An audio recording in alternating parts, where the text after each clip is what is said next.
Hello friend, आप सभी लोग स्वागत है आपके यूट्यूब चैनल माइनिंग टारगेट। एक बार फिर से आज हम माइनिंग मेथड के पार्ट 4 के बारे में बात करने जा रहे हैं और हम माइनिंग सरदार के सिलेबस का अनुसार ही डिस्कशन करते हैं।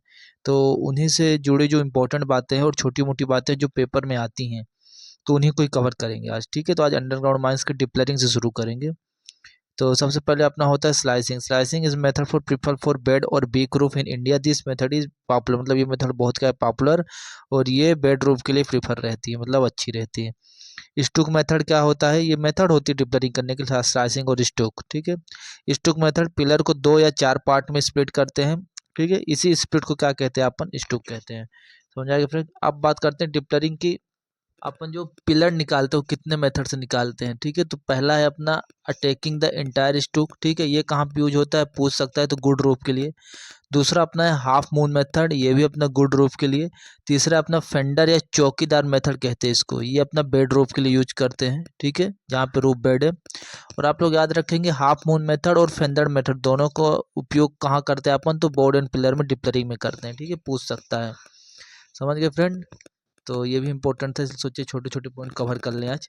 अब अपना स्लाइसिंग मेथड को थोड़ा डिस्कस कर लेते हैं।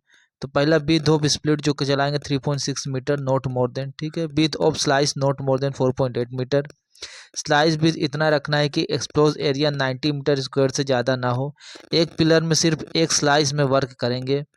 गैलरी ड्राइव करते हैं डिप्लरिंग समय, उसे स्प्लिट बोलते हैं। ठीक है, गैलरी ड्राइव करते हैं पर जो छोटे पिलर बनाते हैं उसे स्टूक कहते हैं, पिलर को स्टूक कहते हैं, मतलब कुल मिला के। स्टूक का विथ रूफ एक्सपोजर पर डिपेंड करता है, ये भी पूछ सकता है।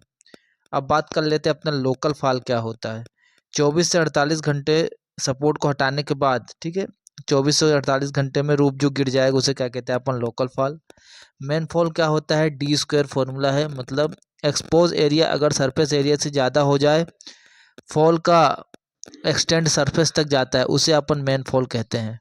ठीक है फ्रेंड्स, अब बात कर लेते हैं ओवर राइडिंग का क्या कारण है। ओवर राइडिंग जो पिलर होता है, पहला एक्सपोज एरिया बढ़ जाए, दूसरा लॉन्ग टाइम तक रूफ क्या रहे, लटका रहे, तो क्या हो सकता है, ओवर राइडिंग को पिलर खतरा बढ़ जाता है। अब थोड़े और इंपॉर्टेंट पॉइंट की बात करते हैं, जैसे डिप्लरिंग विथ केविंग करेंगे तो रिप पिलर 1.8 मीटर से 2 मीटर तक छोड़ेंगे। डिप्लरिंग विथ स्टोइंग करेंगे तो रिप पिलर 1.5 मीटर हाइट का रहेगा। ठीक है, आप लोग याद रखेंगे। अब slicing method for heighting extend 3 metre, मतलब 3 मीटर ज़्यादा हाइट हो जाए तो स्लाइसिंग मेथड में क्या क्या करना है। ठीक है, तो 3 मीटर का स्लाइस ड्राइव करेंगे। पहला 1 to 1.5 मीटर पोर्शन को ब्लास्टिंग करके गिरा देंगे। ठीक है, अब जहाँ पे अपन रिपेयरिंग में एसडीएल या एलएसडी यूज करते हैं वहाँ पे क्या करना है। ठीक है, हाइट 4.8 मीटर तक। ठीक है, नहीं तो डीजीएम से क्या करना पड़ेगा, परमिट करना कराना पड़ेगा। ठीक है, परमिशन लेना पड़ेगा। और एलएचडी या एसडीएल यूज हो रहा है और विथ क्या रहेगा अपना 5.4 मीटर से। ठीक है, 5.4 मीटर से क्या रहेगा, विथ रहेगा। रिप का साइज क्या रहेगा, 2.5 मीटर तो 3 मीटर थिक रहेगा। ठीक है, मतलब कुल मिला के जहाँ पे भी अपन एलएचडी एसडीएल यूज करते हैं वहाँ की बात किया है कि हाइट अगर 4.8 मीटर रखना है तो डीजीएम से परमिट लेंगे। और एलएचडी एसडीएल अगर अपन यूज कर रहे हैं उसका विथ क्या रहेगा, 5.4 मीटर रखेंगे। ठीक है, और रिप जो छोड़ेंगे कितना रहेगा, 2.5 to 3 मीटर थिक रहेगा। अगर माइन में CO2 का खतरा ज़्यादा होता है तो पिलर स्प्लिट अपन डीप राइज डायरेक्शन से करेंगे। अब फ्रेंड्स बात कर लेते हैं लाइन ऑफ एक्सट्रक्शन अपने कितने टाइप के होते हैं। ठीक है, तो पहला डिफिनेशन देखते हैं, a line of passing through a corner of stook और slice under extraction is called line of extraction. उसी को क्या कहते हैं अपन, लाइन ऑफ एक्सट्रक्शन, मतलब जो भी लाइन स्टूक या स्लाइस के कॉर्नर से पास होती है उसको क्या कहते हैं, लाइन ऑफ एक्सट्रक्शन कहते हैं। अब लाइन ऑफ एक्सट्रक्शन 3 टाइप के होते हैं, डायगोनल, स्टेप डायगोनल और स्ट्रेट लाइन। सबसे पहले डायगोनल की बात करते हैं।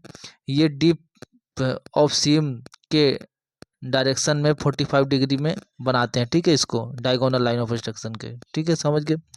It is most adopted line because it is a long line providing number of working face and stability. ठीक है, मतलब इसको सबसे ज़्यादा अडोप्ट किया जाता है अपने यहाँ। फिर बेड रूफ के लिए अच्छा होता है, तीसरा पॉइंट। अब बात करते हैं स्ट्रेट लाइन ऑफ एक्सट्रक्शन के बारे में। ये राइट एंगल में काम होता है इसमें। ठीक है, मतलब 90 डिग्री में। रूफ इसके लिए क्या होना चाहिए, वेरी हार्ड होना चाहिए। इट इज़ गुड फॉर डिप्लरिंग डन विथ स्टोइंग, अगर स्टोइंग से डिप्लरिंग कर रहे हैं तो ये अच्छा मेथड है। ठीक है, डीप राइज डायरेक्शन में कर सकते हैं अगर रूफ बहुत क्या है अपना मजबूत है। अब स्टेप डायगोनल की बात करते हैं। It is useful for hydraulic sand स्टोइंग, hydraulic sand स्टोइंग जहाँ करें वहाँ इसका उपयोग करते हैं। It is use for roof very weak, जहाँ पे रूफ बहुत वीक है वहाँ यूज करते हैं। There is one solid stook between two stook under extraction at a time. ठीक है, मतलब एक सॉलिड स्टूक छोड़ना है दो स्टूक के बीच में जब भी अपन क्या करेंगे, एक्सट्रक्शन करेंगे।